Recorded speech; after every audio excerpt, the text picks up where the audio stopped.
Hello, guys! Eu me chamo Karine e hoje eu estou aqui para falar para vocês sobre o verbo derby. Bom, inicialmente eu trago uma citação de Torres, na qual ele fala que a língua portuguesa é comum utilizarmos os verbos auxiliares ter e haver para formar os tempos compostos, como por exemplo, tenho aprendido, haver estudado ou terei partido. Só que percebe-se que na língua inglesa só podemos usar o verbo ter, o to have, no sentido de existir, pois o verbo haver propriamente ele não existe. No entanto, há um recurso que substitui o verbo haver, mas apenas no sentido de existir. Trata-se da combinação da palavra there com o verbo to be, o there be. Geralmente em inglês a palavra there tem o significado de lá ou ali, só que nesse caso ela não possui nenhum significado específico, ela apenas indica que o verbo haver está aí, no caso, no sentido de existir. Em relação às divergências de uso do verbo haver na língua inglesa e na língua portuguesa, podemos perceber que em português o verbo haver, ele utilizado no sentido de existir, é impessoal, portanto, ele não tem sujeito e o verbo sempre vai ficar na terceira pessoa do singular. Eu trouxe 2 exemplos aí, nos quais, o primeiro, há uma flor no vaso. O substantivo flor, ele está no singular. Já na segunda frase, há 10 flores no vaso, podemos perceber que o substantivo ele está no plural. No entanto, o verbo, aí o haver, ele não se modifica nem na primeira nem na segunda frase, ele se apresenta igual, justamente porque ele está no sentido aí impessoal. Bom, já em inglês ocorre uma transformação, porque a concordância ela se faz com o substantivo que segue o there be. Então, por exemplo, there is one flower in the vase. E there are the flowers in the vase. Então, na primeira frase, o verbo to be, ele acompanha, na verdade, ele concorda com o substantivo, que é flower, no caso, então está no singular. Portanto, o verbo to be vai para o singular também, e para o presente. Já na segunda frase, flowers está no plural, então o verbo utilizado é o are, para indicar, na verdade, para concordar com o substantivo. Bom, na forma afirmativa, usa-se o there. Primeiro, quando a frase ela estiver no presente, eu vou usar o is, caso a frase esteja no singular, ou eu vou usar o are, caso a frase esteja no plural. Quando se trata de uma frase que está no passado, eu posso utilizar o was, caso esteja no singular, ou were, caso ela esteja no plural. E caso a frase esteja no futuro, o verbo utilizado é o will be. Aí podemos observar através dos exemplos. No primeiro, there is a post office on the corner. Há uma agência de correio na esquina. Portanto, a agência de correio está no singular e a frase está no presente. Portanto, o verbo utilizado é o is. Nessa segunda frase aí, there are 2 doors in this room. A frase está no plural, portanto, o verbo utilizado é o are. Lembrando que também ela está no presente. Já a frase seguinte, there was a book on the table.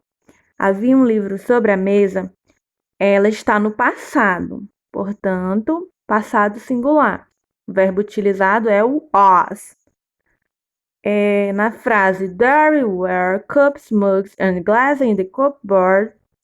Havia xícaras, canecas e copos no armário.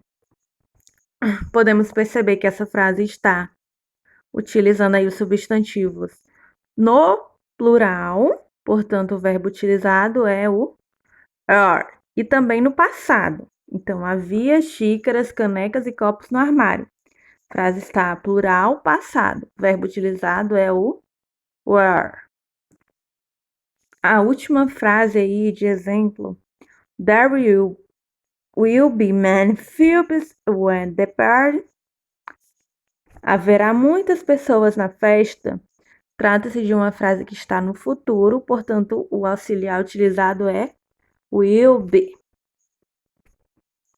Bom, já na forma negativa, acontece a utilização do there com is not ou isn't, de forma abreviada, caso a frase esteja no singular e presente, ou, além de estar na forma negativa, e o are, caso a frase esteja presente no plural, were not ou weren't.